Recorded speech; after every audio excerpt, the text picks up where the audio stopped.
Happy Independence Day, everyone. Welcome to the show. I am Obiajulo Olabisi Ugbo, and with me are the ladies. Excellent morning, Nima. Good morning. How you guys doing? Well, good. We're thanking God. What's up? So yesterday, I went for the 13th annual Hydra lecture organized by the Lagos State House of Assembly. And in my usual disguise, I disguised to the lecture because I didn't want to be distracted by other things and focus on what the content was.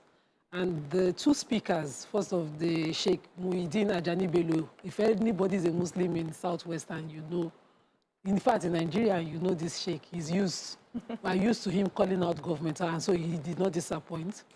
But the second speaker stood out for me, a young doctor surgeon, and he's the Imam, the LSSCM, is a consultant surgeon, and he gave a speech. He's from a family of Muslim scholars, so he's representing that side, but he's professionally a medical practitioner. And in his speech, because the title of the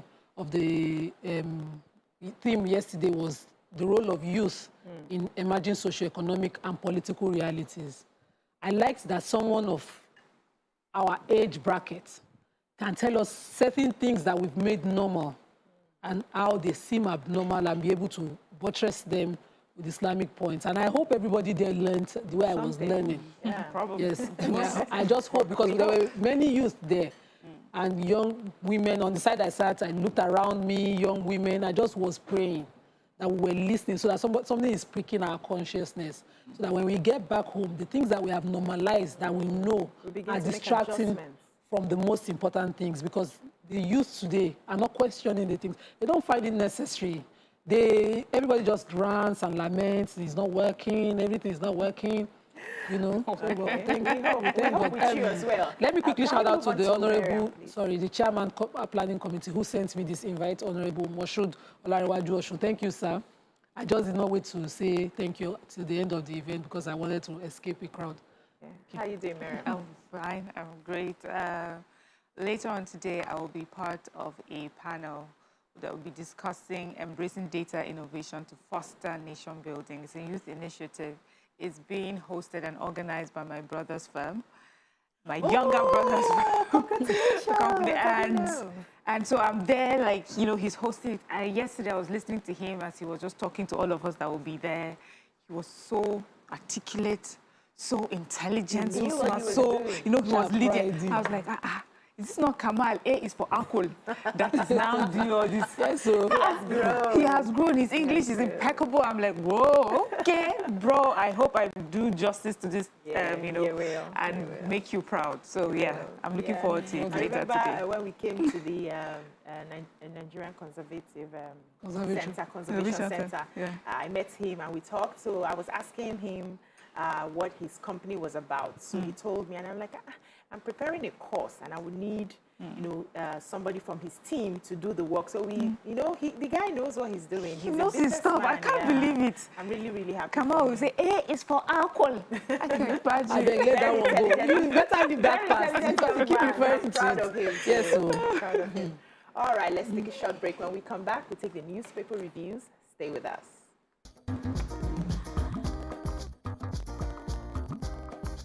Stay tuned.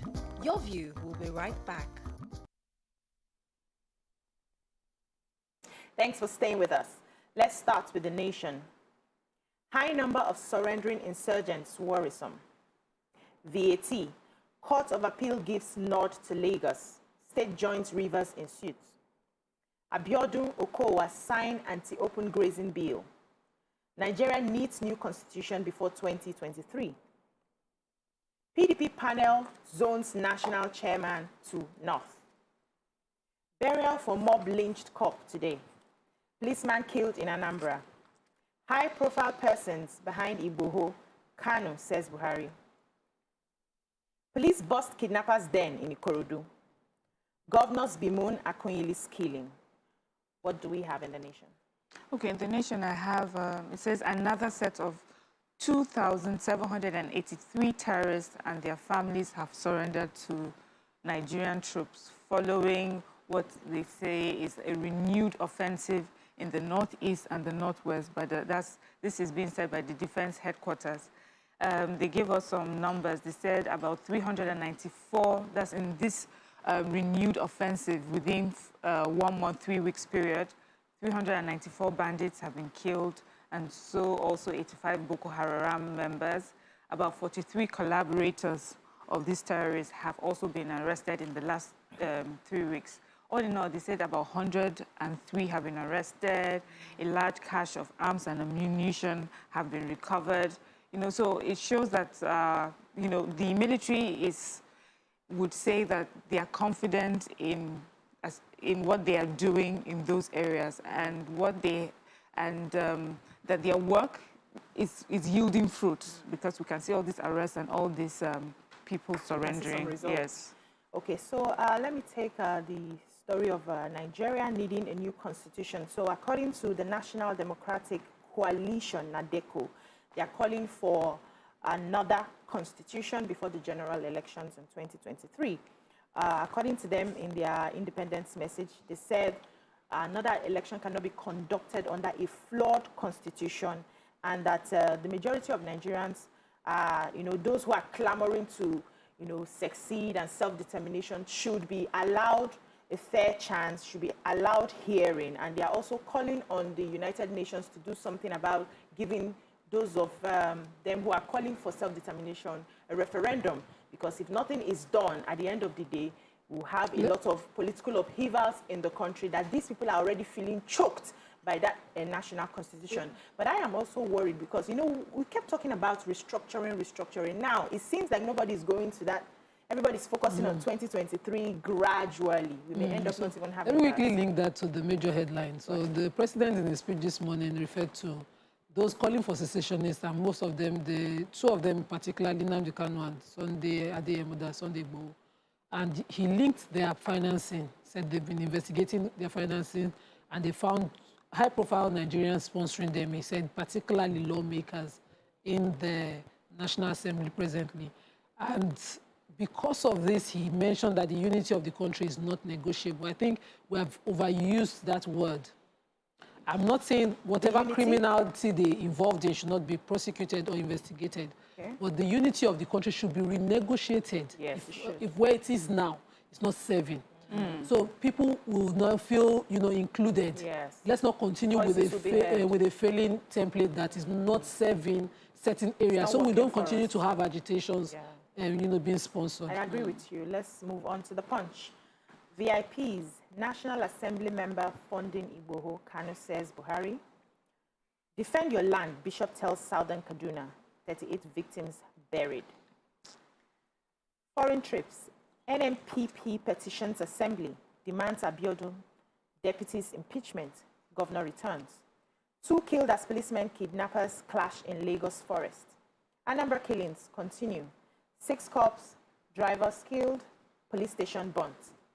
CBN shifts e-Naira launch, says no cause for alarm. Buhari has approved teachers' new salary structure, starts January, federal government. Who has what story? So I have the NMPP petition. That's, you know, the news broke that there was a vacuum in Ogun State some weeks, for the past weeks. The governor, the deputy, and the speaker were all absent in the country. And so the state was left captained. But now the new Nigeria People's Party petitioned the House of Assembly. Wow. And I think they did the right thing, asking them that this is an impeachable, you know, grounds, and that the House of Assembly should invoke their powers and start an impeachment process for the governor, who arrived yesterday and then signed the anti-open grazing bill for the state. I think they are on the right track, and the Houses of Assembly should stop sleeping. They should stop sleeping. If the speaker notices that the governor and his deputy did not write about their duration of their travel or leaving of, because it's not a person's business. It is a state you're running. And so there are laws of how it's governed. If you need to leave, you notify the state. If it's on medical grounds, you also notify the state. Either you write to the next in command or to the House of Assembly and the office of the speaker. The speaker does not up and leave. It's not a game where you people will play, I will do my own, honestly, and leave. So the speaker, immediately that happens, has the powers under the constitution to start an impeachment process, which wakes up every governor, makes everybody sit up and do the right thing. We don't run government, paddy, and all those kind of elaborate speeches that we make. So the New Nigeria People's Party petitioned the House of Assembly. Fantastic. I hope they do that. And they're saying if the House of Assembly fails, they'll proceed to court to make them invoke the powers that they have in the House of Assembly. That's how governance and democracy works. Checks and balances. Yes, I do. Sad stories. The picture story, you can see is a burial of, they say, not fewer than 38 people who were murdered on Sunday evening. I took the story in Madamai community, Southern Kaduna. On Thursday, they were buried, and after the funeral service, the Catholic bishop who presided over the funeral service was just saying to the people that, he's urging the people of Southern Kaduna to unite and also to fight against all these terrorists that have rendered them homeless. They had the senator representing Southern Kaduna district as well, saying, for them, it just shows that for the fact that herdsmen can come into their communities and kill people, it shows that their people are not getting the defense or the protection that they need. The president of the Southern Kaduna People's Union, sadly, he mentioned that some of this, the leadership of Southern Kaduna and their elites will write and keep all these atrocities meted out to them for their children to know. He says there are injustices against their community. He says about 104 communities have been displaced. It says in 4 years, many schools have been closed.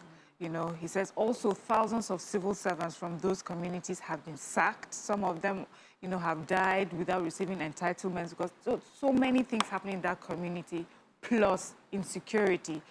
So they're just asking, putting their voice together. It's not really about defending themselves, really. This is a call to the federal government to do more in that community, because every day or every other month would hear of one sort of killing or the other. So please. It's painful. So the Central Bank of Nigeria on Thursday announced the postponement of the planned unveiling of the country's digital currency, e-Naira. We talked about it with the two guests who came on the show to defend it.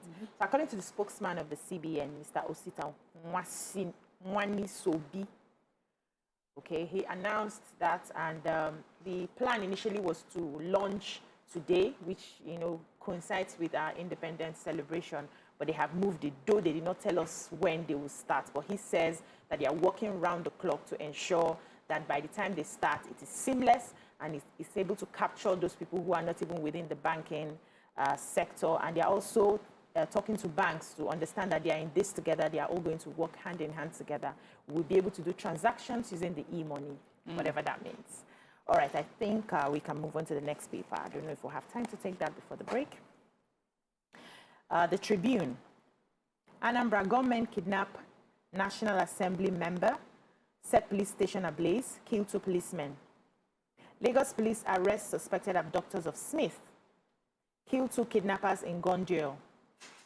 Reps grill MDAs over $4,055 billion, 12 million grants, 10 million euros and $12 million grants. Teachers to enjoy new salary structure from January federal government. Last 18 months, most difficult in Nigeria's history, Buhari. How to make Nigeria work, Abdusalami, Jonathan, Atiku, Akinyemi, and others. Who has what story in the Tribune? So I have the House of Representatives grilling MDAs on a $4 billion,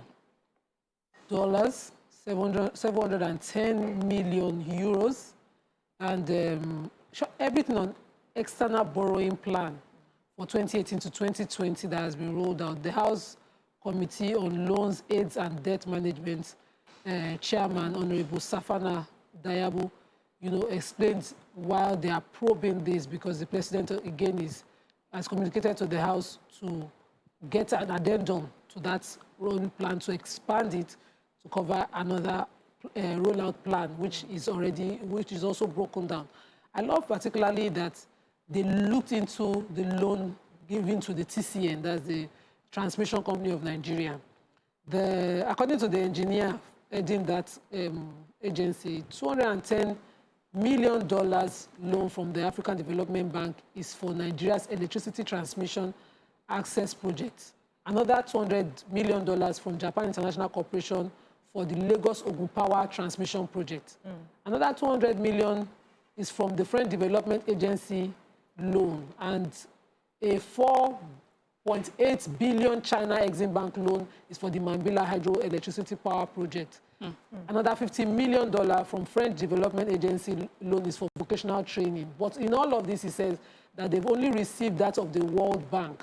And this money is supposed to increase our electricity generation from 8,000 megawatts to 12,000 megawatts. Okay. I do not agree that generation is our problem. I think transmission has always been the emphasis, that we need to increase our level of transmission. So whether we're working on a power generation, let's please talk about yes, how it will be transmitted. The newspaper reviews continue after this break. Stay with us.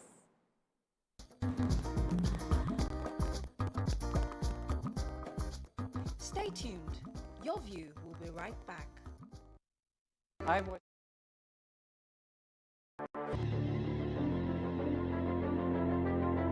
At TVC Communications, we're all about our audience. Millions of viewers, listeners, and readers every day all around Nigeria.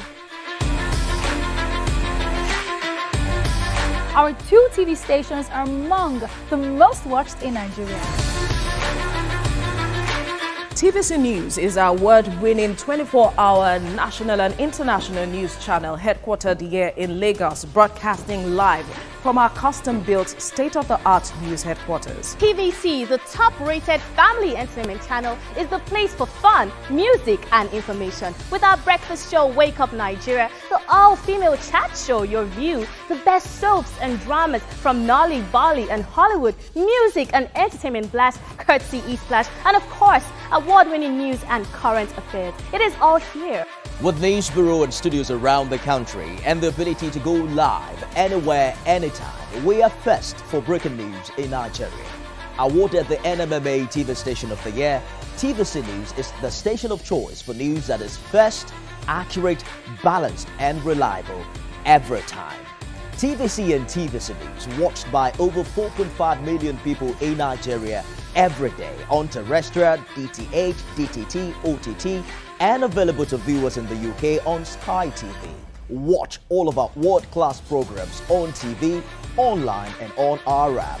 TVC and TVC News, the best entertainment and news for Nigeria on TV and online. And when you can't watch us, listen to us.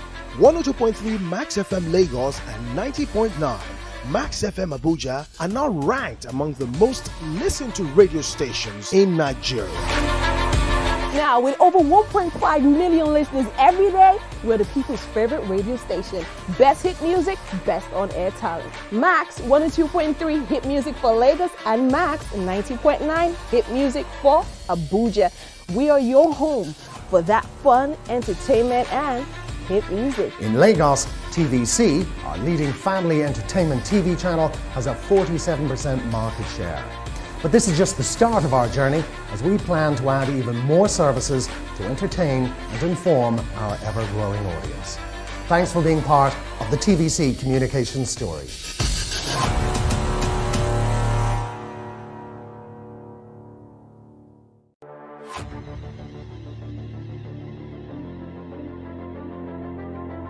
At TVC Communications, we're all about our audience. Millions of viewers, listeners, and readers every day all around Nigeria.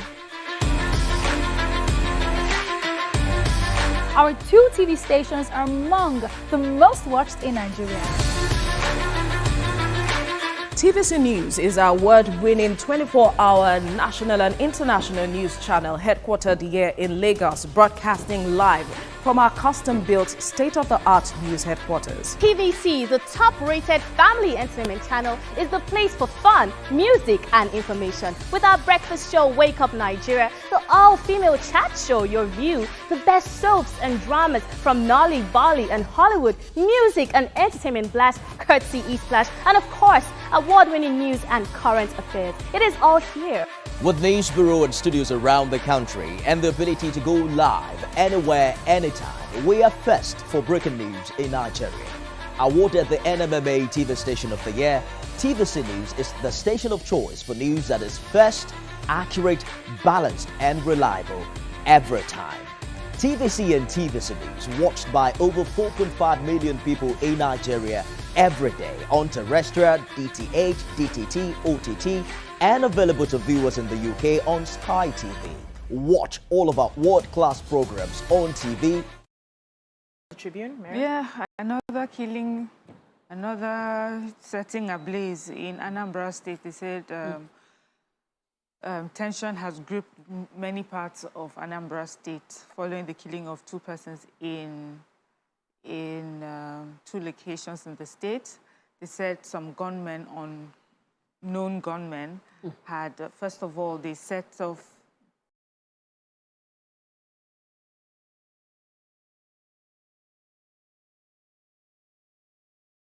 the Ajali community, Orumba North local government area.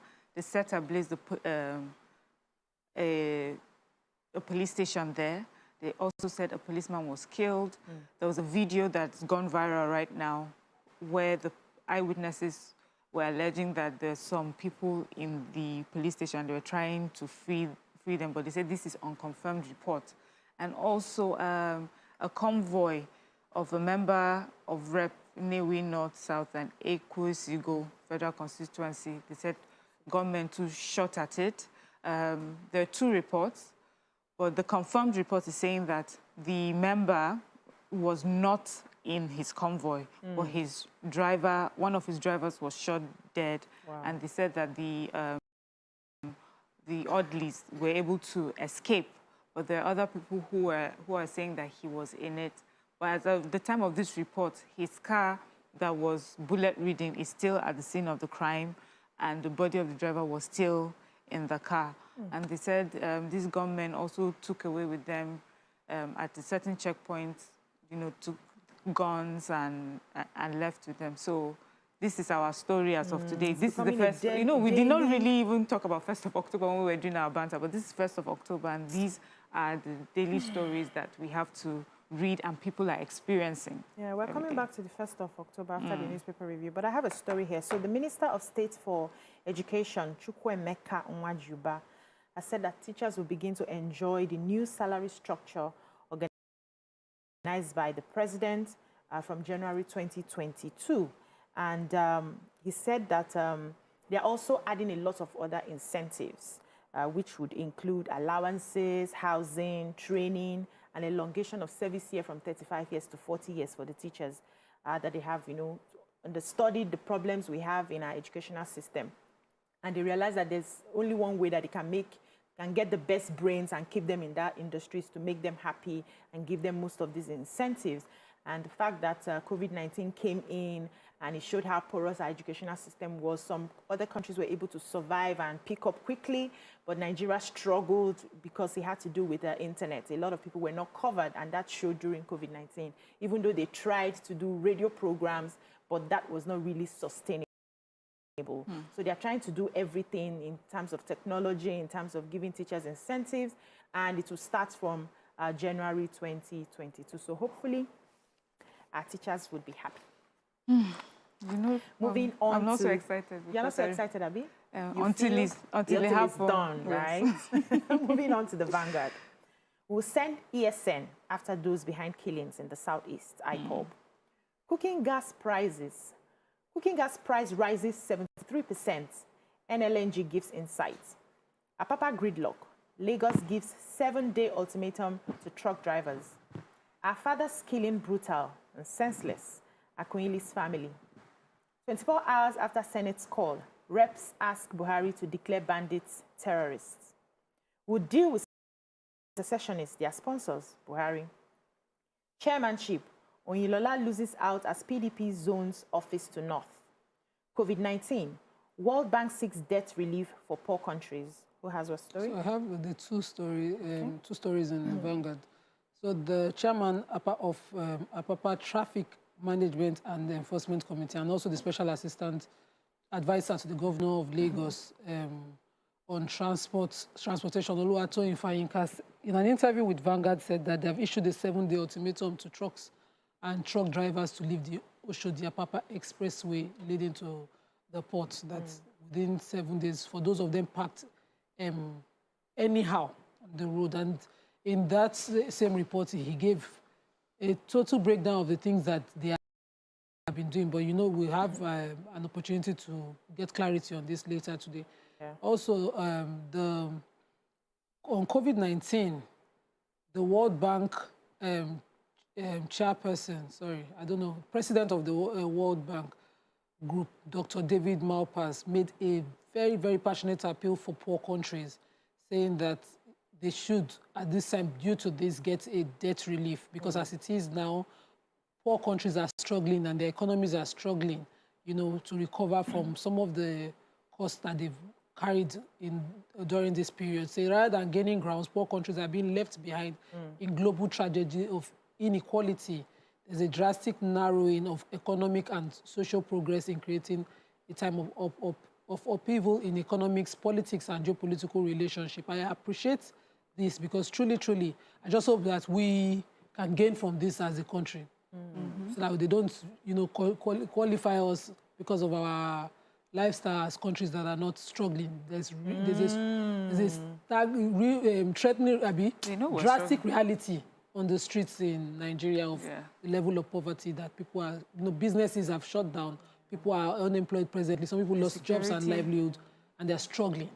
So I hope that we qualify and this debt relief would avail our country as well. Do you have a story? Yes, cooking gas. We know everybody's screaming about the prices, and as of today, they're saying that there's a 73% increase in the prices of cooking gas. NLNG, we were talking to them, they said, see, they are not really the reason why the prices are increasing, that there's a shortfall in supply, and it's not their fault, that they are able to produce about 450,000 metric tons, and that is allocated for domestic markets and use. But the markets, that's those who buy from them, are only able to take off 375,000 metric tons. And this is because of shortfall in infrastructure and some other facilities. But they also agree that they're able to just, from production level, that's NLNG position, they're able to meet about 40% of domestic demand. But this is something that they are working on, and they hope to increase it again by another 35%. So that, the lack of facilities, infrastructure, all that has come together to affect the prices. Wow. Why now? Good. So I need the LNG and other regulating agencies on this market to respond to us on how many of us consume, you know, gas. How many people still use gas now? Do people not still use other means of, you know, fuel in other areas, you know, to survive? Why now? I think, and they were the ones who brought in the foreign investors, saying this was a large market, and suddenly now things are hard on people. No, I don't agree on the facility thing. It's always been the same. And it's according to them, market, but the facilities have not been shored up. But they said they increased. It's the same people we buy from. So please, I cannot. They're having a lot of. Somebody should regulate prices. We don't have a business importing this particular. We have enough. We have more than enough of it, and so they should do the needful. Let people live. Lives be easy. Okay, so there was outrage as a result of the death of Dr. Chike Akunyili. IPOB is saying that they are going to fish out the perpetrators of this act, and they are vowing to stop all the killings that are happening in the southeast. They're also promising that they will likely begin to work with the ESN, or they are going to send the ESN after all these hoodlums and unknown gunmen who are perpetrating this act. And according to them, they said they've received intelligence report that these hoodlums are trying to infiltrate the East, and they're going to be carrying out a lot of killings, which they are going to be blaming on IPOB members. That IPOB is not out for blood. They are not killing their own people. They are fighting for freedom and not killing.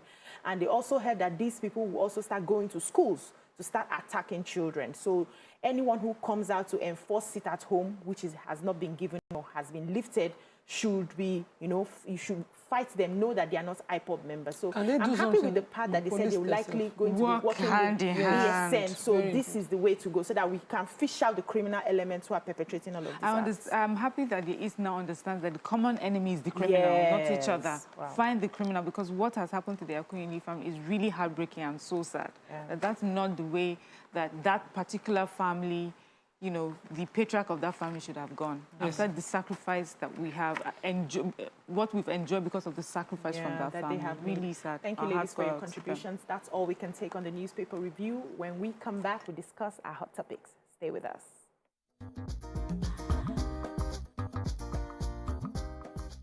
Stay tuned. Your View will be right back. I need help, so please go to the market. And get me everything I need to cook this food. Get my pepper and get my onions. I'm waiting. Do you know how to buy pepper? Do you know how to buy sashimi? You won't even let my mother come and stay. I need help. Do you not know how stressful it is taking care of these 3 kids? Are you still there? If you're not getting me fresh meat, do you understand? Okay, I'm at the meat. Can you switch to your call, please? Okay, get me that one. The one by your side. Okay, fine. Get please.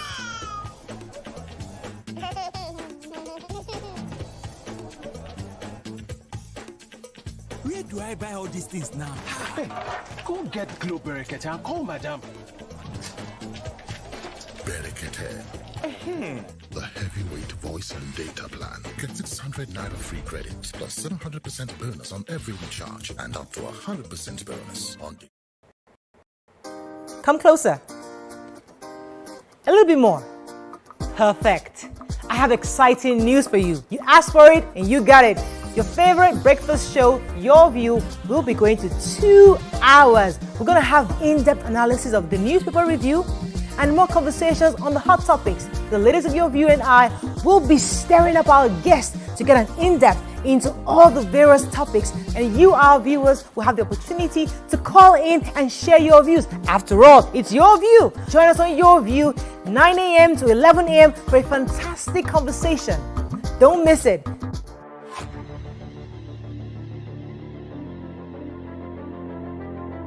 At TVC Communications, we're all about our audience. Millions of viewers, listeners, and readers every day all around Nigeria. Our 2 TV stations are among the most watched in Nigeria. TVC News is our award-winning 24-hour national and international news channel headquartered here in Lagos, broadcasting live from our custom-built state-of-the-art news headquarters. TVC, the top-rated family entertainment channel, is the place for fun, music, and information. With our breakfast show, Wake Up Nigeria, the all-female chat show, Your View, the best soaps and dramas from Nolly, Bali, and Hollywood, music and entertainment blast, courtesy E-Splash, and of course, award-winning news and current affairs. It is all here. With news bureau and studios around the country. We'll be speaking with a renowned international development specialist, security consultant, policy and governance expert. We'll also be focusing on Nigeria at 61, our security, economy, call for secession, corruption, governance, and our electoral system. 2023 general election. Before we bring in our guests, who will be joining us soon to talk about this,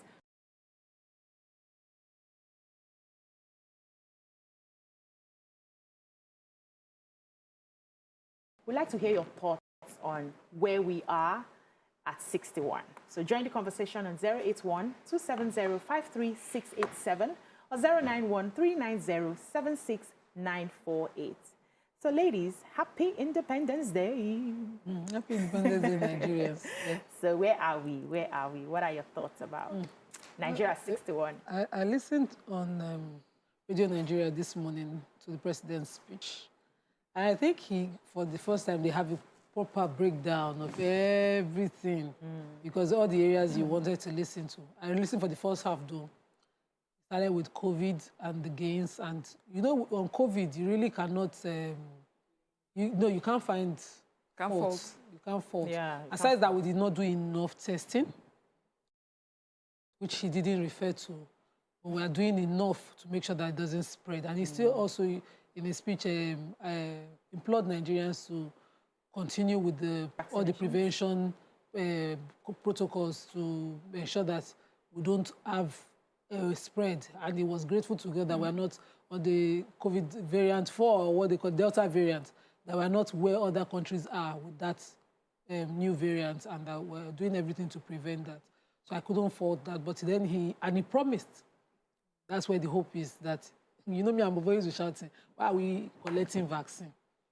He promised that, you know, that the CBN have a $200 million grant. So I think the sovereign grant, which will be working with that of the CBN, will be given to pharmaceutical companies so that we can ensure that we start our own local production. And then he talked about possible viruses like, you know, what we're dealing with presently. If they come, we want to be able to provide our people with vaccines. That is the way to go. I was just hoping that it would be happening already. But, you know, it's good that they're also thinking where we are thinking. And I hope it's not just lip service, that, you know, they truly start producing those vaccines here. There's no how. Once for our weapons to fight criminality, we have to buy. To fight diseases also, we have to go and beg. He talked about poor countries and other countries, and how countries around the world at the UN General Assembly should not hoard vaccines to themselves. There should be proper spread of it. It's good. But we used to be a country that we donated. Say we too. Yeah, we too, in the past. We used to be a country. I grew up believing, I still do. And I think that the way to go is to call them back to whatever vision that existed before them, so they shouldn't destroy it pata. But I remember then on the National Television Authority, I used to hear about the great country Nigeria, how we assisted other countries in distress, how we donated, how we get... And now we are constantly going out to borrow, to beg, you know, it's just not sounding nice. Yes, so happy 1st of October to everyone. Yeah. There are two things that really caught my attention with this speech that the president made. First of all, I agree with Nima. I think this particular speech sort of handled almost nearly everything that we have complained and talked about. So there's nothing as tiny as Twitter that he did not mention, and, you know, really gave it much thought. And you would see that there's people have sat down to think about this and then to respond to us. Now, the doing is the second part. Yeah. But the talking that we have always asked, I think this particular speech really addressed a lot of things. So one of the things I said really caught my attention. He says that today, despite the many challenges we face, many Nigerians still want us to be together, and that's just the truth.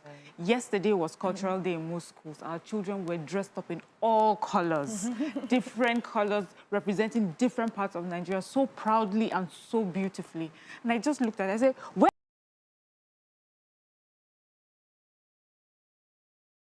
are we going? We're going nowhere. I mean, we're so beautiful, so blessed. We really, what Nigerians are talking about is that we really just want it to work. We don't want anybody to feel marginalized. Where anyone feels marginalized, we want you to be able to address those issues. We want to make this work. This morning on my way to work, there are a group of cyclists all dressed in green colors celebrating Nigeria. And these are people from different walks of life, different religions, different parts of the country, different languages. But we're all together. Essentially, Nigerians really just want to be together. And he got that right. Then secondly, another thing that caught my attention is that he acknowledged that the past 18 months have been the most difficult periods in the history of Nigeria. Since the Civil War, I doubt whether we have seen a period of more heightened challenges that we have witnessed in this period. Thank you, sir. Because sometimes, you know, we have sat down here and we're saying, do these people understand what we're going through? Does he know what is happening? Does he even know? Is he part of it? Are they hiding it from him? But obviously they know. And now they're speaking the language and now that you're speaking in this language, you've met Nigerians sort of halfway. Yeah. Now we're talking to people and we're listening to people who understand where we are, who understand that when we're screaming and shouting, it's not really about politics. It's because we just want something, you know, we just want a better Nigeria. And so going eventually, of course, subsequently, all the things that he talked about, he listed Papa, gridlock, everything was well, COVID, of course, agriculture, everything was well addressed. For me, I was, when I was looking at it this morning, because I couldn't hear him, I was on my way to work, then got into the makeup room while he was just rounding up the speech. So when I read it today, I was like, okay, this makes a lot of sense. He actually itemized every problem that we are having, and he has given possible solutions on what's, you know, the people who are in charge are going to be doing. Yes. But when it comes to the unity part, I would also want him to listen more to people. A lot of people are still feeling choked. There's nothing we can do about it over the years. You know, it's precedents now. They have followed what has happened to their forefathers and their fathers, and over the years, they're still feeling like in this one Nigeria, we are not heard. We don't have a voice. A lot of people feel like they are minorities, and I think the president should listen to them, hear them out. Let us come to the table again and renegotiate. I want one Nigeria. I want us to be together. I don't have any other place I want to go to. I don't want to go to another country to become a second-class citizen. This is my home, this is my country. But we need to come together as one people that have equal powers and equal voices. That's where I think he should look into more. But our guest is ready for us, Dr. Ndubisi Nwokolo. Good morning, sir. Good morning. How are you doing today, sir? Fine. Happy Independence Day. Happy Independence Day, sir. Are you wearing any of the Nigerian outfit? Colors. Well, in my mind, I am. Okay. Did you listen to the president's speech this morning? I read it. I have it, so I read through everything. Yes. Okay. What do you think about it? What's your position? First, I think it's comprehensive. It touched on every part of our national life. It touched on every sector. However, I think many of them didn't come out with strategy on route on how to achieve it. Initially, when I started reading, I felt the call for unity didn't come with a lot of empathy. That was my first feeling. And then when I went through the COVID part, which I felt was well detailed, but in my head, while I was reading, I was like, okay, what we achieved during COVID, we can translate that into other aspects of our national life, especially on the area of insecurity. Because if you watch what happened during COVID, we didn't succeed because the Nigerian state succeeded. We succeeded because Nigerians succeeded. Nigerians had what the state wanted to do. Nigerians came out and helped the state in achieving it. You could see the money the private sector mustered. People stayed at home, people obeyed, people understood the importance of it. So if you look through that, what if we translate the same energy and spirit into other aspects of our national life, especially in the issue of peace building and insecurity, we will achieve a lot. So I think for me, that was good. However, there was a point I didn't agree with, and I felt whoever wrote that should be mindful of that, knowing that we're a country where issues are being judged anyhow, and issues are being judged based on how people feel. The part where Nnamdi Kanu and Sunday Igboho were mentioned, if I was the speechwriter, I wouldn't put that. Because you were asking that people financing them. But Nigerians have been calling, why are you not telling us the names of people who are funding Boko Haram and the bandits? So why are you mentioning Nnamdi Kanu and Sunday Igboho? I would not put that. Nigerians know that already, and we're trying to deal with that. So don't mention them. Don't glorify them. I felt that shouldn't be mentioned. So On the area of youth, yeah, I think that was important. On the area of National Social Investment Program, I think that is good. And I know the government is working hard to find a way to get the economy working. I think he touched on every aspect of our national life. But, you know, Nigerians, we've had some of these rhetorics over and over again. So the answer now is, or the question now is, Mr. President, what needs? How do we get this working? Yes. I think that's the most important thing for us now. Thank you so much, Dr. Ndubisi. We'll take a short break now. When we come back, this conversation continues. Stay with us.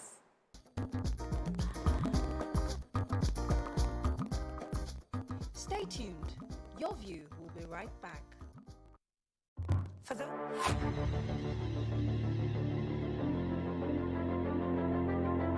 At TVC Communications, we're all about our audience. Millions of viewers, listeners, and readers every day all around Nigeria. Our 2 TV stations are among the most watched in Nigeria. TVC News is our award-winning 24-hour national and international news channel headquartered here in Lagos, broadcasting live from our custom-built state-of-the-art news headquarters. TVC, the top-rated family entertainment channel, is the place for fun, music, and information. With our breakfast show, Wake Up Nigeria, the all-female chat show, YourView, the best soaps and dramas from Nolly, Bali, and Hollywood, music and entertainment blast, courtesy eSplash, and of course, award-winning news and current affairs. It is all here. With news bureau and studios around the country and the ability to go live anywhere, anytime, we are first for breaking news in Nigeria. Awarded the NMMA TV Station of the Year, TVC News is the station of choice for news that is first, accurate, balanced, and reliable every time. TVC and TVC News watched by over 4.5 million people in Nigeria every day on terrestrial, DTH, DTT, OTT, and available to viewers in the UK on Sky TV. Watch all of our world-class programs on TV, online, and on our app. TVC and TVC News, the best entertainment and news for Nigeria on TV and online. And when you can't watch us, listen to us. 102.3 Max FM Lagos and 90.9 Max FM Abuja are now ranked among the most listened to radio stations in Nigeria. Now, with over 1.5 million listeners every day, we're the people's favorite radio station. Best hit music, best on-air talent. Max 102.3 hit music for Lagos and Max 90.9 hit music for Abuja. We are your home for that fun, entertainment, and hit music. In Lagos, TVC, our leading family entertainment TV channel, has a 47% market share. But this is just the start of our journey, as we plan to add even more services to entertain and inform our ever-growing audience. Thanks for being part of the TVC communication story.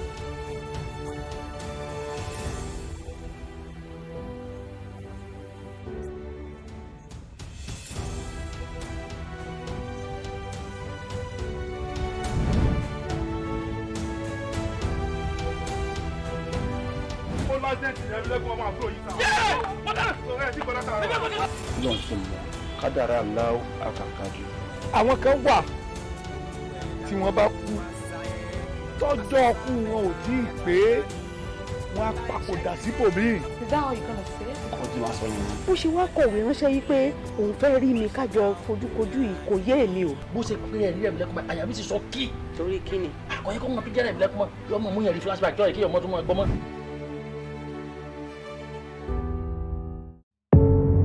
Doubt and fear doesn't occur at the canvas, it shows in the canvas. It shows the conation of raw earthen material slabbed, stroked, and molded at a pace provided by the doubt and fear. Whoever are his handlers or whoever wrote that part of the speech just lied to our face, and they should know that we know better. I'll give you an instance.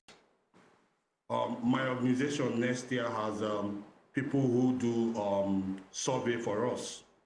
As I'm talking to you, one of the states that we know as the food basket of the nation is Zamfara State. Even we know that they say farming is our pride. 80% of farmers in Zamfara cannot go to farm. 3 days ago, someone called me from Kaunam and told me that a whole village has relocated out because bandits will not allow them to go to farm. The bandits come and they will come at harvest time and count all the bags, and the farmers have to pay levies. It's as bad as that.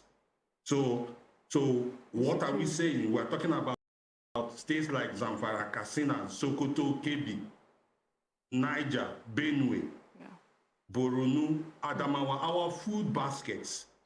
So how can we have food security when these states farmers are no longer producing? We know it's not true, and whoever wrote that part of the speech shouldn't be putting Mr. President in such difficult position. Let him know what the truth is. It's not true. It's not about the middlemen. Let's not forget, let's not be dealing with the symptoms when we know the main cause of the issue. Yes. The issue is that the bandits, there's a lot of insecurity in the country, especially around the places where our food are coming from. And we cannot maintain that large quantity that can sustain us. So I think that's the truth. Yeah. I have, there's another part I read, which is we recovered from economic recession in the Q4 of 2020 with a GDP growth of 0.11%. So, we know the official and the theoretical recovery, but the truth is that Nigerians don't feel like there's any recovery from any recession. There's a serious economic downturn. If I cannot go to the market and get food at the prices that, I used to, or I can afford, then I don't see where the recovery we're talking about is. If some people are not being paid, we're talking of pensions and gratuities, and then when we talk to governors, they say, oh, we're not getting enough funds, we're not getting... So where is this economic recession that we have recovered from? What is your take on this? Well, let me start with a good analogy that Nigerians can attest to. Okay. We all eat bread. I think 90% of Nigerians eat bread. Yes, sir. So what is the cost of bread in the last 1 year? An average loaf that a family of 4 can eat, what is the cost? Almost 1,000 now. It has moved, 500 in some places, 600-700 naira in some places. 1,000 now. So you can't tell an average family that the economy is improving when the money they spend on their food has increased. So the GDP you're talking about, they are just numbers. Exactly. So for an average family, the woman, especially our mothers who go to the market to buy all these things and do all the calculations and all the mathematics to make sure that their children will eat. So you don't come and be reading out numbers for them. What they want to know is that if they go to the market, they should be able to buy enough for their family. Their children shouldn't go hungry, shouldn't cry to bed because there is no food. So those numbers we are reading out means nothing to them. So I think we need to work on our economy, and the only way we can start working on our economy is to start working on issues of insecurity in the country. Because we are not attracting enough foreign direct investment. Even our local business people are even running stress. Are even running away. Some are not even investing. Most are even converting their money into pounds and dollars. True. So we need to watch. We need to start dealing with issues of insecurity. I think for me, that is what I want to listen to. The route, the strategy of what we needed to do. And that is very important. It's the key to our economic recovery for now. I listened to the discussion you had on the Southeast. The Southeast economy is on its nails. A situation where 2 to 3 days, people are scared to come out. They don't open their shops. They don't know. They don't go to market. Nothing is happening. So what are you saying? Most people because the way how Southeast economy is designed is that most people come in from other parts of the country to buy from the Southeast. Yeah. And then the Southeastern economy is equally supported by diaspora fund. People are no longer sending money home to do any investment or to do any business in the Southeast. They can send money for food and other things to their family, but they are not sending money that goes into business, because you can find an average Southeasterner who is in the US. He's doing one business that the money goes back to Nigeria and he doesn't take the money back. So those monies are not coming back again. Those goods they are sending in from China, Indonesia are no longer coming in. So the Southeastern economy is on its knees and somehow is affecting other parts of the country. So we just need to know that is a situation of, they say, what touches the eye will touch the nose. Yeah. So every part of the country is important to the other. Because you talked about goods now and things coming back home from imports coming into the country quickly. The president admitted that the state of our ports is not improving. Exactly. He admitted that sort of raised my hopes. But when he talked about the e-call-up system and the lily ponds converted as a pre-gate area so that you don't have, that's just sort of deflated the hope that I had gotten raised, because we cannot deny that the inability to do business easily, import and export easily, would affect our economy, and even maybe the cost of, because we don't get dollars, there's no exchange, and so our naira continues to remain where it is, and as long as the naira continues to depreciate presently as what it is in the black market, things are not going to improve. Exactly. Now, I once argued in one forum where I said, while we try to revive importation into the country or put our ports and our port system in order to work very well, we should simply look at decentralizing our port system. Lagos can't contain everybody. Abi? There are people who live in Lagos just because they have to clear their goods from Lagos. They have no cost to live in Lagos. Yes. So why don't we look at Calabar?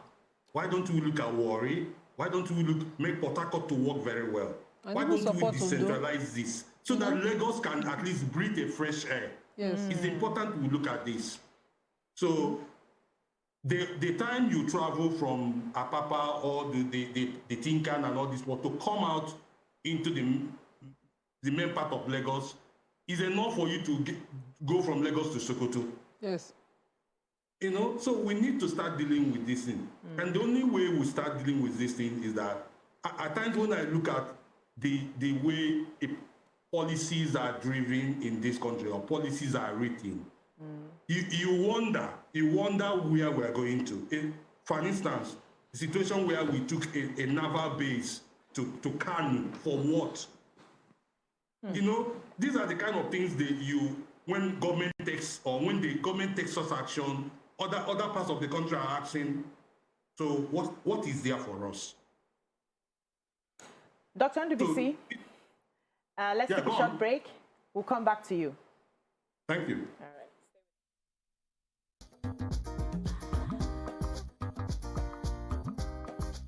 Stay tuned. Your View will be right back.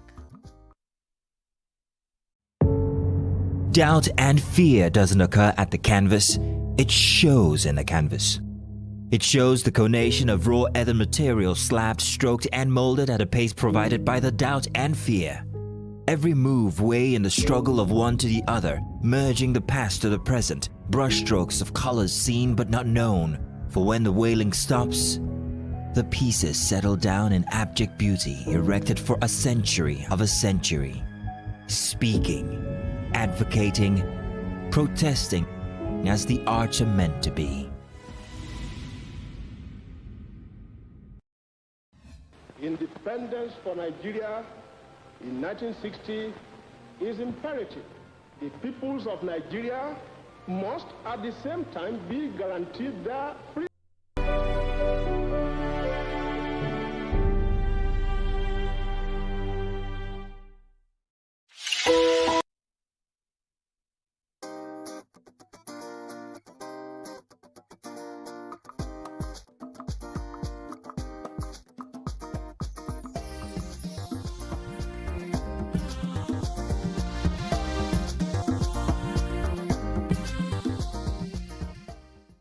Thanks for staying with us. Dr. Ndubisi, are you still there? Yes, so let me ask you as a security expert. A lot of people have said that we will not have a headway in security issues if it's still in the exclusive list. What's your thought on it? Yeah, I think whoever said that is right. First, I tell people that security is local. It's local in the sense that local intelligence is important for any result you want to achieve. Now, issue about state police have been in our front burner. We've tried to drag it left and right and center, and we will not be able to agree whether is the route to follow. But for me, what I say is that I've never seen any book written practical route to swimming. If you need to swim, you need to jump inside the inside the swimming pool. You can't be outside and reading the theory on how to swim.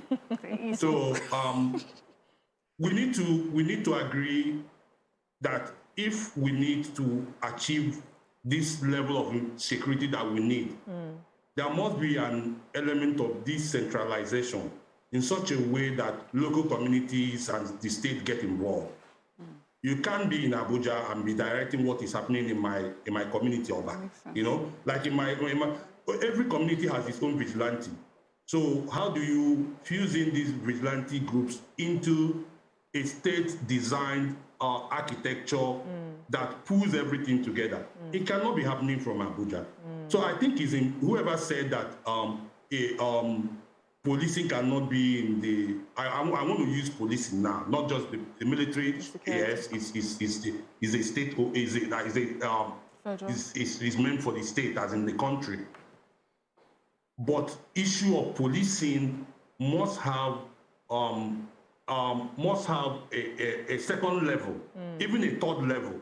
You know, as is done in, especially considering the constitution we are running. We are running a federal constitution. Yeah. It's not a unitary state. So local government should have a kind of a design local government security architecture. Then the state should have its own, and then the federal. You can now interwove all these things together to have an architecture that works for a country. Thank you, sir. Let's get in a few more questions. So Dr. Nwokolo, I'm trying to, let's get a positive. We have sort of dissected the negative.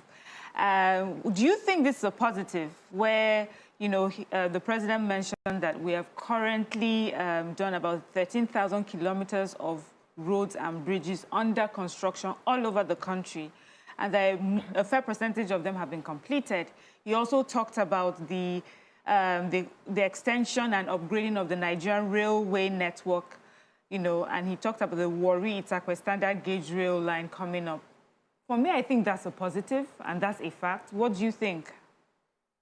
Of course, anywhere in the world, infrastructure is a positive. We all know what is happening in the U.S. between the $1 trillion and $2.5 trillion, which they are trying to raise for infrastructure development in the U.S. The important thing is for us to understand that what infrastructure does is that it opens up an area, but it's critical for you to know that it's not only about you putting up an infrastructure. Is that infrastructure able to sustain itself and pay back the loan that you've used in doing it? I think that's where most Nigerians are a bit.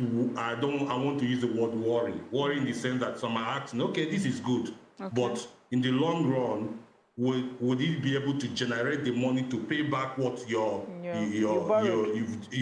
investment you've made? I'll give you an instance. We all know about the Lekki toll gate. If I'm an investor and you've given me Lekki toll gate, I will be so happy to do that. A private investor, I'll be so happy to do the investment because I know that any money I put there, I should be able to get it back. Yes. Even if I'm doing 100% investment or a PPP. But if you do an investment where you are not able to recover the money, it becomes an issue. But there might be an argument from people on the other side, or what is the social value of an investment. We understand that at times an investment should have a social value, where the government is not really there to earn anything.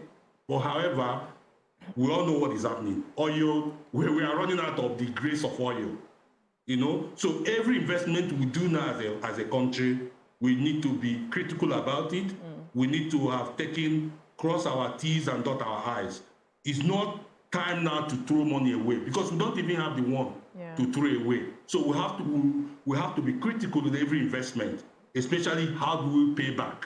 All right, Dr. I think that is critical. Okay, so the president referred to media this morning when he talked about unfiltered comments and, proper investigation that, Nigerian media houses must do whatever it takes to vet whatever they give to the public. But we found where, some reporters have investigated stories neatly, like the ones about the prisons done by, I can't remember. Journalist? Yes, a journalist, the one done within the prisons, and we did not see any results. We've seen reporters doing as much as they can to lock a story down, and they release that about agencies, and we don't see any revamp within the agencies. What do you have to say about that side of the statements? I remember when President Clinton came to Nigeria after he left office. That was a statement he made. He said that our critics are our best friends because most times they tell us the path to follow. I think that's what that's what the media is there to do for any government. You listen, you critique, and then if the idea they are bringing is the route to follow, there's nothing there in you saying, I need to follow that. When I talked about the issue about doing the naval base in Kano, if you read columns written by Nigerian journalists on that, you understand that the government didn't have any need doing that. For instance, if you read the speech of the Mr. President today, he talked about the piracy, which we're a bit trying to win the war. Yes. Imagine if the naval base, if there's the naval base around our coastal lines, maybe in Bayelsa State or River State, are improved more. Don't you think that it will, if the result we are getting is 10%, that it will increase it by 40%? I agree. So, why are you starting a new project where it is not needed? You're wasting money that we don't have. So, a situation where media come to do such a criticism, they are blamed for saying the truth. Government is there to listen. Yes. We're all in this together. I pay my tax. My children will equally pay some of the debt that we are generating today for them now. Yeah, thank you so much. So there is right for us to say whatever thing that is the truth, knowing that conscience is an open wound. It's only the truth that heals it. Thank you so much, Dr. Ndubisi Nwokolo. Thanks for joining us in this conversation. We'll take a short break now. When we come back, we move on to our last topic. Let's talk topics. Stay with us.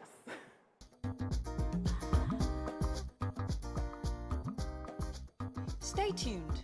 Your View will be right back. Independence for Nigeria in 1960 is imperative. The peoples of Nigeria must at the same time be guaranteed their... Simone's Oasis welcomes you to our brand new show, A Few Minutes With. Each episode features a guest who shares their experience in the area of special needs. When I started working with her, it was so difficult at first, but thank God now I understand her very well. We talk to experts, families, and people living with special needs. Your child is your child any day, no matter what. You must be ready to do everything possible, your best to be able to help your child live a normal life. So, if you'd like to know more about the special needs community and what everyday life is actually like for those with special needs, then watch A Few Minutes With right here on this channel.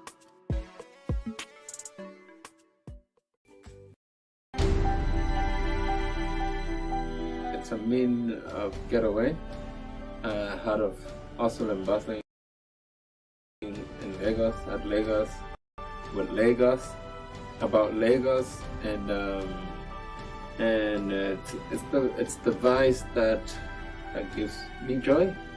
Entertainment is creativity, and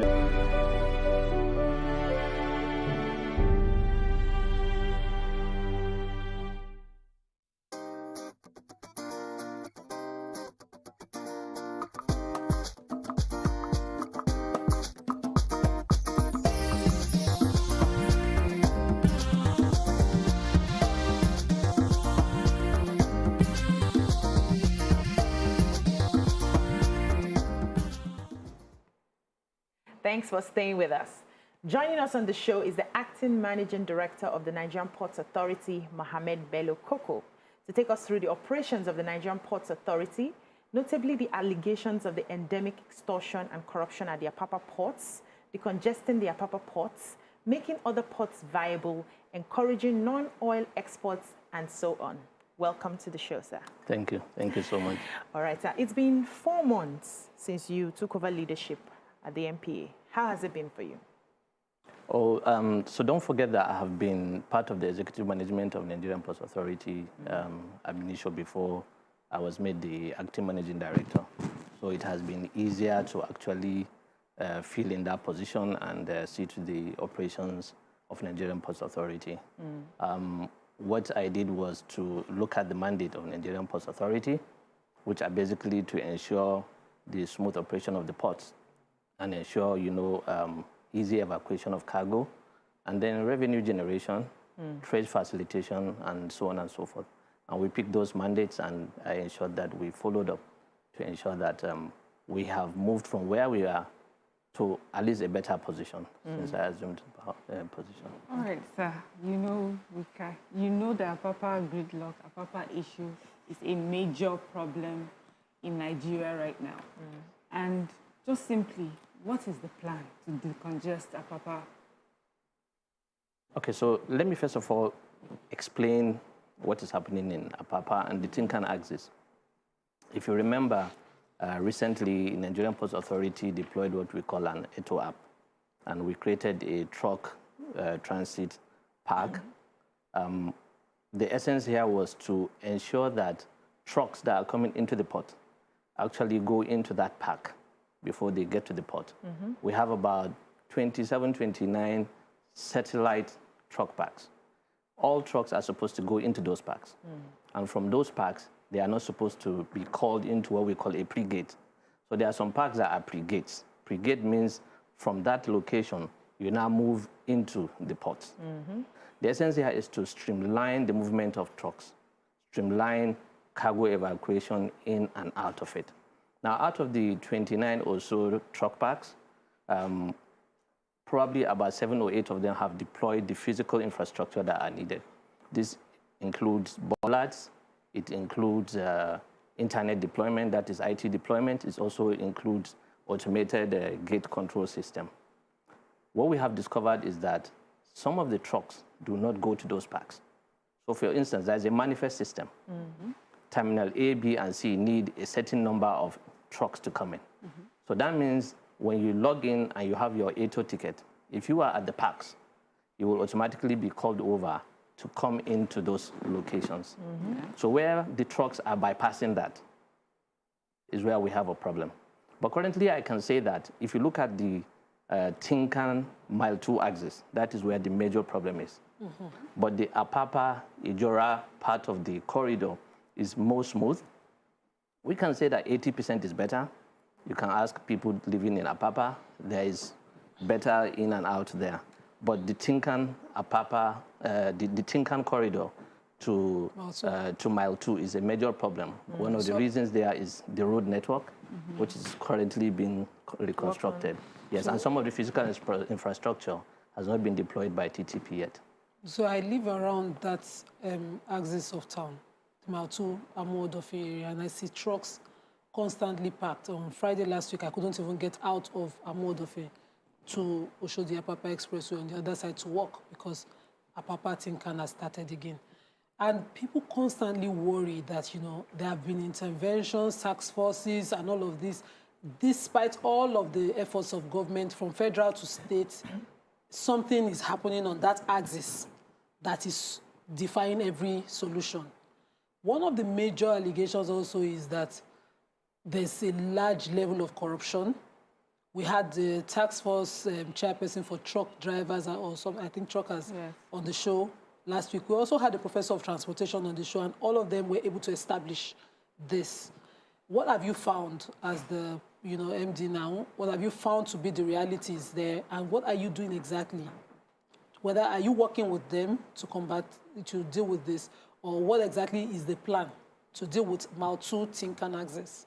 Okay, so first of all, let's identify that the problem with Mile 2 Tin Can access is, first of all, the road itself. Between Sunrise and Mr. Biggs, the road is terrible. We have held meetings with the Director of Works of Federal Ministry of Works and Housing. We have also held a meeting with Dangote High Tech to see if they can provide palliative works at those locations. If they do that, the flow of traffic will be better. But we accept that there is massive issues of corruption and extortion along that corridor. Now, I have taken bikes, that's Okada, at night in the afternoon, 3-4 times I have done it, probably up to 6 times, because I wanted to see what was happening for myself. I didn't want someone to report to me what was happening. And what I discovered were multiple checkpoints, ad hoc checkpoints that were not supposed to be there. Okay. And therefore, because there are those checkpoints, there are issues of extortion. And what we are saying is, this is done by virtually everybody. Uniformed men, it doesn't matter, police, military, navy, virtually everyone is involved. So it's not just one government agency that is involved in this. What we have done was to call a meeting of all the agencies and plead with them to, first of all, identify what checkpoints should be in place. So on that axis, if we identify 5-6 checkpoints, it means any other checkpoint outside the identified checkpoints is illegal. But then what are the checkpoints supposed to be doing also? They are not supposed to interfere with the free flow of traffic. They are supposed to check the ATO tickets and be sure that the truck that is at point B is supposed to be there. It would have gotten probably its ATO ticket before it gets there. And if it doesn't, you send it backwards. And that's what we have been doing. We have held meetings with the truck drivers themselves. One of the major problems is also some of the truck drivers, in their bid to hurry up and get into the port, actually get on the queue without the TDO being ready. So they'll be on the queue, they are waiting to get approval to get into the port. So they don't even move. They slow down their movement, thereby creating a lot of traffic at the back. We also discovered truck drivers. There's a building somewhere around Apapa Gate where you can actually go into, and in probably 15-20 minutes, you get a brand new plate number that you will use along with your ATO ticket. So there have been theft of ATO tickets. And what we have done was to ask that instead of numbers or figures, let the ATO ticket turn to a barcode. It means that when you have a barcode, you will scan it and you'll be able to move to the next level. But I want to thank the various agencies of government and the Lagos State government in particular. The Lagos State governor has taken personal interest in what is happening in Tinka and Apapa. The Minister of Transport also has paid personal interest in what is going on. He keeps calling permanently. He goes there quietly and checks what is going on. Lagos State government has been in collaboration with NPA to provide enforcement. Enforcement here is to ensure that trucks are not parked along the road, illegally, and so on and so forth. So we are having stakeholder collaborations. Sorry to interrupt you. For the ATO call-up system, there's been I don't know how to put it. Let's just call it corruption again, of, like you admitted, issuing numbers and people generating numbers for a select number of main players in this industry. So some people have up to 100 trucks and they secured their people.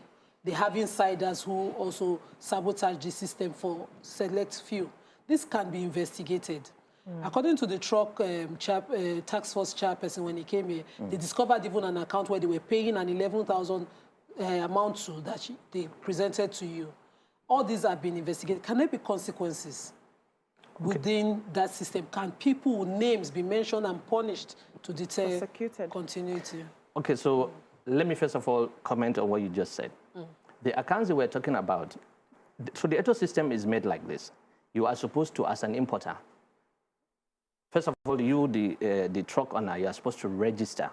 We have over 80,000 trucks registered on ATO platform. We created and ensured that there should be a minimum safety standard for these trucks. But out of the 80,000, probably only 16,000 have met the minimum safety standard. Now, you're supposed to go into that app and book a truck that should carry your container, okay? So when you do that, that means you already have a deal. And when you have that deal, it means that you will be on schedule to come in. You will be manifested. That means there is a manifest on who should come in and who should not come in. Okay. Now, we discovered that the truck drivers are not able to use the app themselves. So they found people by the roadside that have ATM machines. So they pay them, and then these people now pay the money to TTP, which is the company managing ATO. So you now see where that allegation is coming from. But we have called them and had a meeting with them and said, you know what, you need to learn this thing. This thing is on your phone. It's an app. You should be able to pay for your ATO charges so that you don't, because what they do is they pay someone to pay ATO and they also pay charges to that person. Extra. Okay. They pay extra to that person. The account is also registered in the name ATO TTP because what... Yes, so let's assume you are the person that collects the funds on behalf of TTP. You now transfer to TTP in order to get the ATO ticket. And that's what has been happening. It has been investigated. We call we have a marine department, marine police, and we have spoken with our AIG, and he has investigated, and that's when we discovered that this was what was happening. The truck drivers, we have told them they need to come together and understand this. There have been a lot of, meetings with them. We have sensitized them on how to use this app. The power is in their hands, and they should be able to use this app. So one of the things some experts have said, if we want to really decongest the Apapa ports, for instance, is to find a way to encourage other people to use other ports like the ones in Rivers, in Delta.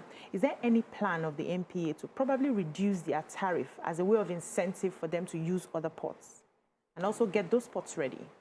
Okay, so I want to take the issue of the eastern ports from three perspectives. First of all, a bit of a history on those ports, and then what is the problem with those ports, and then what we are doing about it. Okay. So the Calabar, Warri, and Brewery 2 ports were, in so many years ago, were being managed by private mercantile companies, enterprises. And in 1969, the federal government of Nigeria came up with a decree they called Nationalization of Private Ports. And that enabled Nigerian Ports Authority to take over the management of Calabar, Warri, and Brewery 2 ports. Nigerian Ports Authority then paid about 3.1 million naira to take over these ports. Now, those that located these ports, located them far away from the ocean. Warri Port is about 109 kilometers away from the starting of the channel, that is the fairway buoy. Calabar Port is about 101 kilometers away. That means the channel is 101 kilometers. Rivers Port is about 90 kilometers. Meanwhile, Lagos Port is just about 9.25 kilometers. So that means they have a geographical disadvantage. And because of the distance of the ports, there is a high siltation along the channel. Now, that siltation means it becomes more expensive to maintain them because there are so many tributaries and distributaries. But let me take the Warri Port, for instance. The problem with Warri Port, first of all, so all these locations in the east have one major issue, two issues. First is the geographical disadvantage, and then security issues. In Lagos, you can move vessels in and out of the port any time of the day, any time of the night. The eastern port, there is a window. Between a certain time in the morning and in the afternoon, you can move vessels out of port or into port. After that, our pilots cannot go for security reasons. So that limits time. Yes, and it affects efficiency at those locations also. The second issue for, let's say, for Warri now, Warri currently, there is a breakwater. A breakwater is a physical infrastructure that is built in the ocean to reduce siltation and reduce the effect of waves, ocean waves, into the channel. That physical infrastructure is about 8.5 kilometers long, and it collapsed probably 9-10 years ago. It has not been rebuilt. On what we are doing on Warri, we are currently doing a bathymetric survey and geotechnical survey by Royal Haskoni. And after that survey, they will come up with a proper design to either reconstruct the existing physical infrastructure, that's the breakwater, or to build a new one. So Warri also has a pipe, an NPC pipe that is about 7 meters under. That means you cannot dredge Warri deeper than 7 meters. But these days, because of economies of scale, everybody wants to bring in bigger vessels. Yeah. If you go to Riversport is very old. In fact, it has reached its end of year life. Riversport is supposed to either be reconstructed or a new one is supposed to be constructed. Calabar Port also, because of the distance and dilapidation and dredging hasn't been taking place. But what have we done now? First of all, let me state it that Nigerian Ports Authority is not in a position to decide for a consignee where to take his goods to.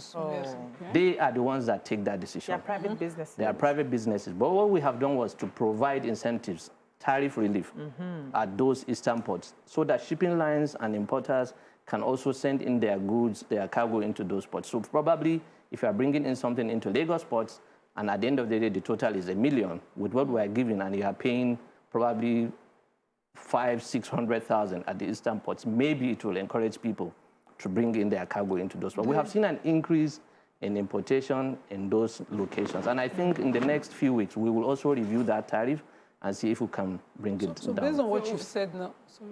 Yeah, can I go? Go, please. Okay, so, just a quick follow-up to this. My question will be, even though we understand you cannot determine for importers and exporters which ports they should use, but considering the congestion at the Apapa port, what is the federal government and NPA considering long-term? Is it that this will eventually be fixed?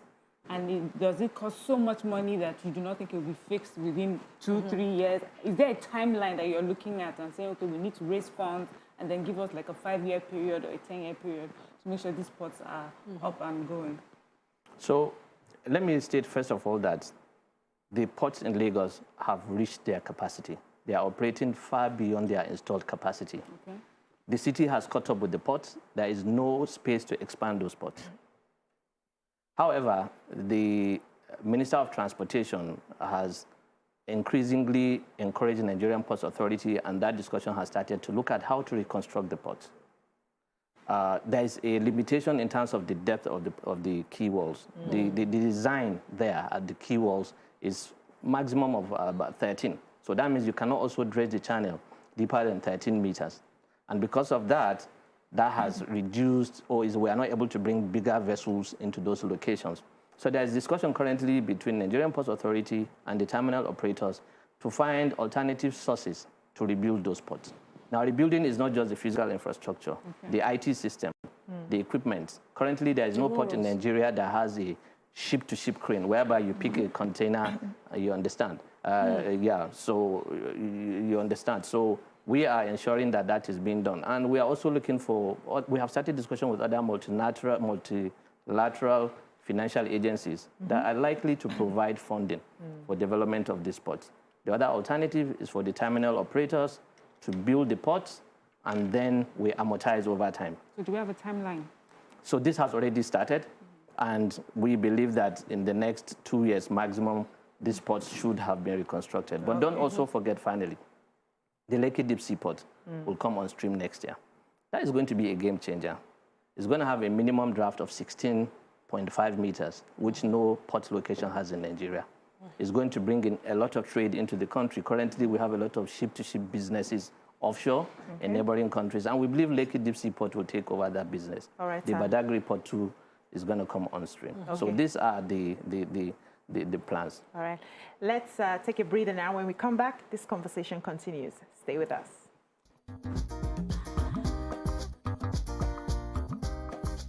Stay tuned. Your View will be right back. Independence for Nigeria in 1960 is imperative. The peoples of Nigeria must at the same time be guaranteed their freedom. Simone's Oasis is excited to bring you Leah's TV, the child-friendly Black Barbie doll show aimed at promoting Black families. Each fun and educational episode centers around Mommy, Daddy, the triplets, and their amazing adventures together. Mommy, I know what I want to be. I want to be a pilot. Oh, Mommy, That is really cool. When I grow up, I'm going to be a fireman. I'm going to help people and save them. Daddy, look at that horse. It's so pretty. You can catch all the exciting episodes of Leah's TV right now on this channel.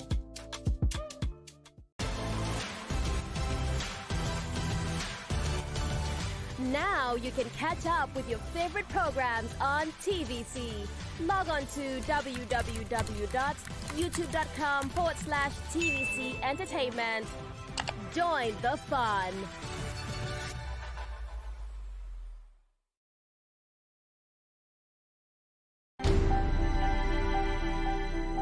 Entertainment for me, first of all, I say it's a vocation, is work for me. It's a way of life that brings about merriment, relaxation, and it's happiness. It's everything good put together.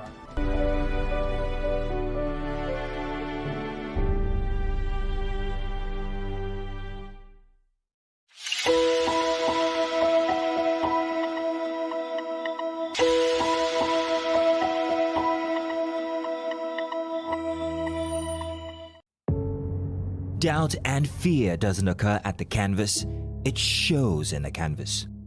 It shows the conation of raw earthen material slabbed, stroked and molded at a pace provided by the doubt and fear. Every move way in the struggle of one to the other, merging the past to the present, brushstrokes of colors seen but not known. For when the wailing stops, the pieces settle down in abject beauty erected for a century of a century. Speaking, advocating, protesting as the arts are meant to be.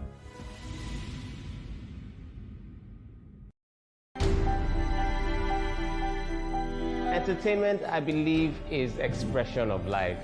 It's bring you into my world, what I love, what I feel when I dance, when I'm happy, when I'm sad, all my emotions all mixed together. I'm bringing it out to just entertain you and immerse you into my own world. Entertainment is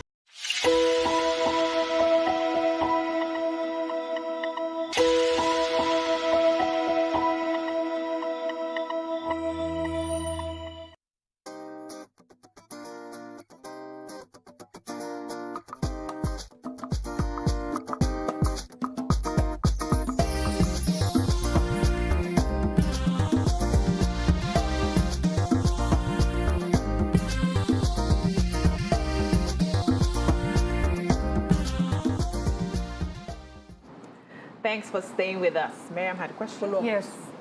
Follow up on what you just said. As exciting as it is to have a new port in the Lekki area and the impact it will have on our economy, I'm sure the residents of Lekki are listening and thinking, so what is happening to the residents in Apapa will be brought to our area. What is the plan to make sure that this does not cause the chaos in Lekki that is causing right now in Apapa? So the difference between Lekki and the ports in Tinkan and Apapa is already there is a plan in terms of development of the road network in that area. Don't forget, Lekki is owned by a private investor, Lagos State government, and then the federal government represented by Nigerian Ports Authority. And then I know that there is already plan to design a rail system that will terminate at the port. That will help in evacuation of cargo. So the problem you have here in Tinkan and Apapa is because it's a very old location that has not been any proper town planning.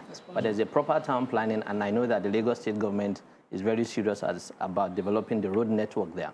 The cargo doesn't need to come into town. I was made to understand that it's a road they could take into Shagamu and so on and so forth. So that's not going to happen. We held a meeting with Lekki Deep Sea Port about 2 weeks ago, and it was one of the issues that was discussed and was addressed. And the Lagos State governor is very keen in ensuring that the road network in Lekki is resolved. Quickly, what happened to Ikorodu Port? I think it was abandoned. I need clarity on that. And also, if there are private investors collaborating with government on all tiers in Lagos, what is the problem with Akeredolu's proposed deep sea port in Ondo, which will, of course, take care of the large traffic on roads heading towards, the southeast? Okay, so let me take the issue of the port in the Ikorodu. Ikorodu wasn't abandoned. Ikorodu is a lighter terminal. That means big vessels cannot come there. there is a limitation in terms of the draft. But it was now designated to be a location for overtime cargo. And overtime cargo, let's just assume any cargo that has spent more than 90 days at the port is supposed to be taken to Ikorodu, or is supposed to be declared by the terminal operator and then taken to Ikorodu. But Ikorodu is currently filled up. We have probably over 3,000 or 4,000 containers in Ikorodu. It didn't start now. The issue of congestion in Ikorodu itself has been there for so long, probably for more than 10 years. We have written to the CG Customs, and we appreciate the efforts it's making in auctioning the containers currently in Ikorodu. I also know that there are over 1,000 vehicles in Ikorodu. So we need those to be auctioned up for us to also take out the overtime cargo that are currently at various port locations into Ikorodu. I know that auctioning has begun, but we please plead that it should be hastened up so that that port will be free, and then that location will be free, and then the other overtime cargo at the other port locations can now be pulled out and taken to Ikorodu to create more space at the ports of Tinkan and Apapa. For the other question, so there was a proposal between Ondo and Ogun State to create a port. Both states agreed to do that. And then we are now seeing a situation whereby one of the states want to break away and create another port location. And we have encouraged them to come up with an agreement between themselves, whether each of them wants to create a separate port, which is what we are seeing. But what we are seeing is it's not economically viable for the two states to have two different deep sea ports. The proximity is too close. And all the economic indices, the financial model has shown that it is not viable to have those two ports. This decision should not be a political decision. It should be an economic decision in the best interest of both states and Nigeria in particular. We know that the OBC for those ports has already been done. We are studying it. We have reached an advanced stage, and very soon a conclusion will be reached. Okay, let's take this call from Hassan. Good morning, Hassan, from Lekki. To the acting managing director of Nigeria Port Authority. I have two questions for you, Coco. Number one is about the gridlock in Apapa, the corruption that led to the gridlock in Apapa, and the principal people that are culpable to this. Number one, the police, the army, NPA security, the LASMA, road safety. These are the principal culprits. What are you doing now to checkmate the NPA security, your purview? Because a lot of people are having problems in accessing the port due to the corruption of the personnel of NPA. Is that all, sir? Okay, can you respond to him? Okay, so like you mentioned, the issue of extortion, so there's a team. The team involves, the team set up by Lagos State government, which involves LASMA, the police, and then you have NPA staff. For us, discipline, when it comes to such issues, we take it very seriously. There was an incident we investigated, and we identified 6 persons, 6 security staff of Nigerian Ports Authority, and we have taken measures against them. And we will keep doing that. We will keep investigating. We are thinking of using other digital ways. Because you see, when you say someone collected money, they have evolved so much now that it's the area boys that stand on the road to collect money while the uniformed men and others are standing by the side. Wow. So if you accuse someone, the onus is on you to prove it. So we have taken measures. But I also know that when it comes to the police, we have written to the IG. The IG has promised to take the adequate measures, and other uniformed security agencies. We have also submitted a list of police officers that we have found to be consistently involved in the extortion along that corridor to the Lagos State governor. He has that list, and he has promised to take action adequately.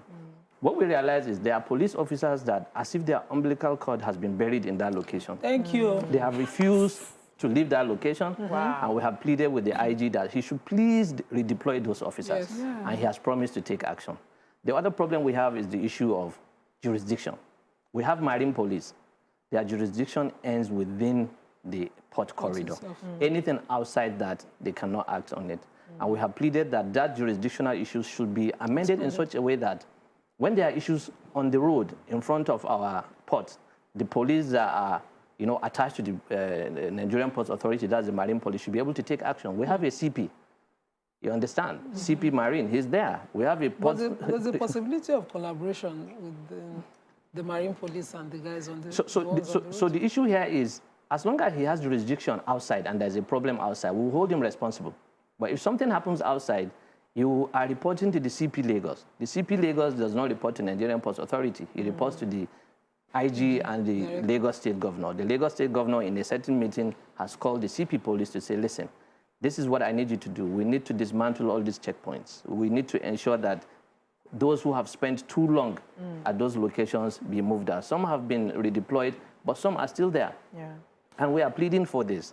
The extortion in that corridor is massive, and it's ad hoc. You just wake up and you see 20, 30 checkpoints along that corridor instead of 3 or 4 or 5. All right, sir. Let me ask you how long it takes to process export of goods outside the country.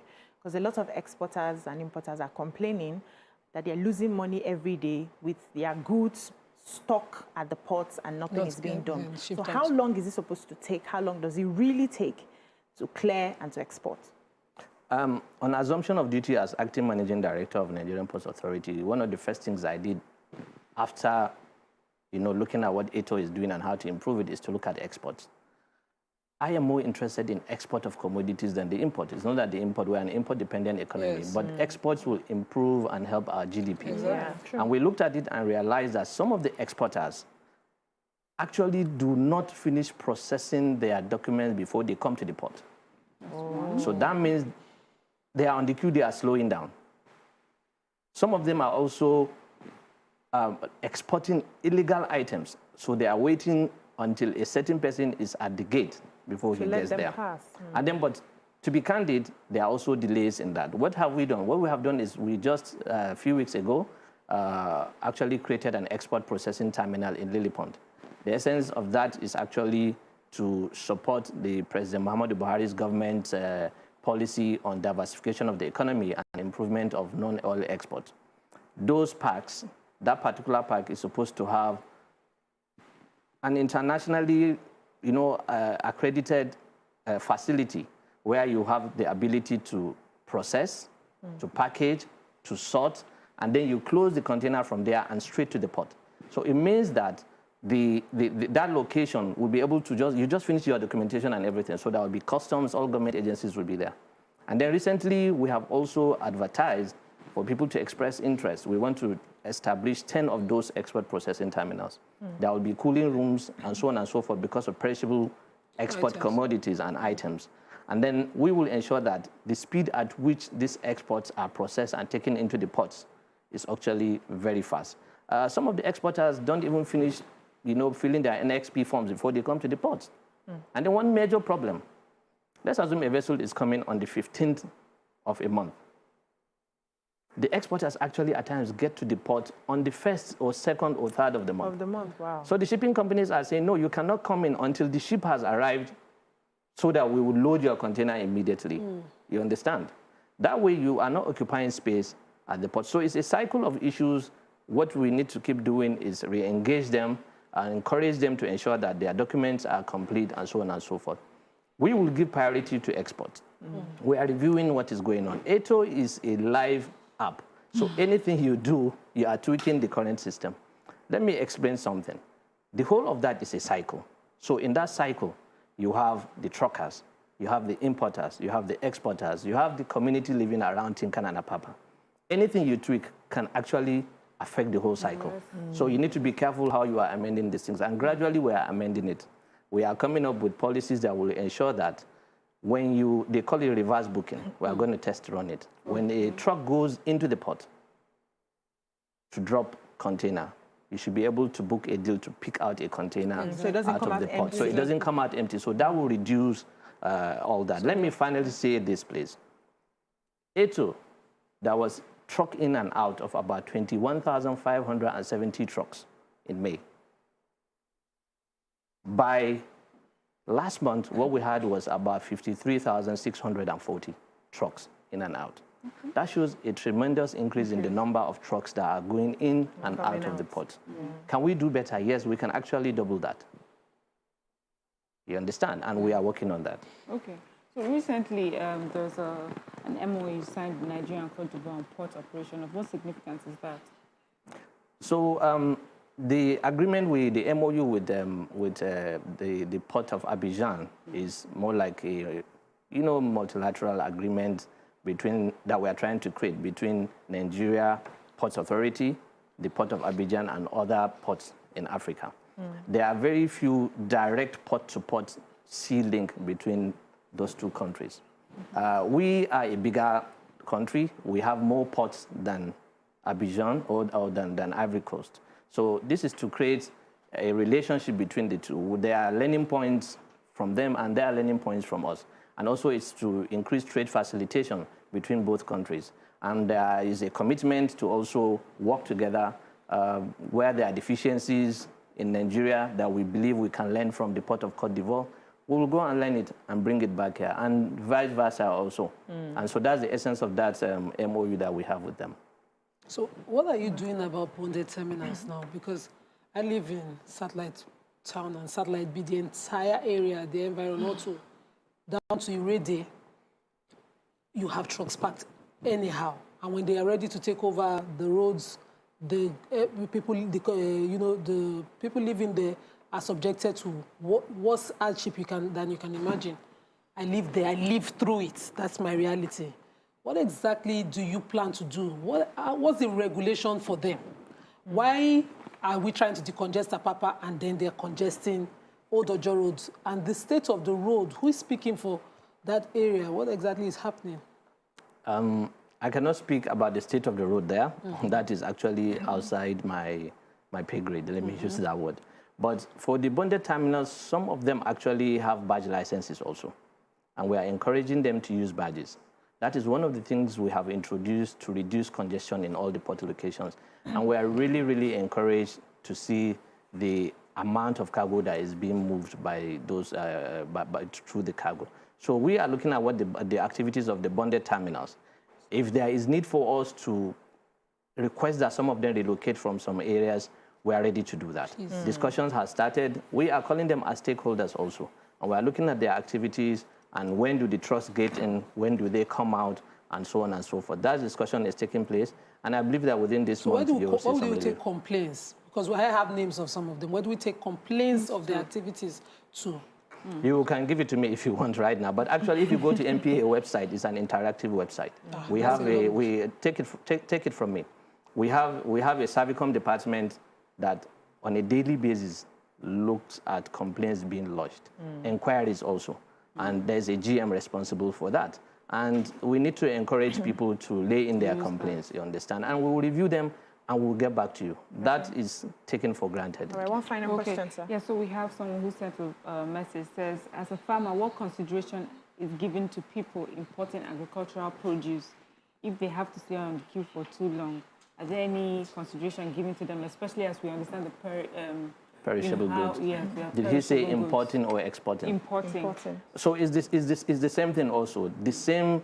So we give windows for trucks to get into the port and come out of the port. Some will go in between 1 in the morning to say 3 in the morning, so on and so forth. So we give consideration to reefers, to trucks that are going to bring fish and other things at the port. We do not delay those ports. Their window is very important because we know that in a few hours, in a few days, those goods will actually expire.